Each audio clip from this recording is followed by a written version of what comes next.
Yellow line Kolkata মেট্রোর একটা major update আছে। এখন সকালবেলা দিকে কিছু ট্রেন এয়ারপোর্ট থেকে ডিরেক্ট শহীদ ক্ষুদিরাম অবধি যাচ্ছে। সোম থেকে শুক্র এবং শনিবার রবিবার ট্রেনের টাইমিংগুলো আপডেট থাকলো।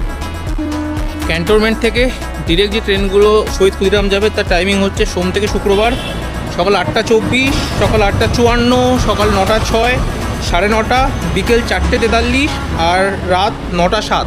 এটা শুধুমাত্র সোম থেকে শুক্রবারের জন্য। আর শনিবারের টাইমিং হচ্ছে সকাল 8:07, মানে যেটা 8:06, 8:42, 9:02 সকাল আর রাত 9:07। রবিবারে কোনো ট্রেন নেই, মানে ক্যান্টনমেন্ট থেকে বা এয়ারপোর্ট থেকে শহীদ ক্ষুদিরাম যাওয়ার, মানে সোম থেকে শুক্রবার আর শনিবার রয়েছে।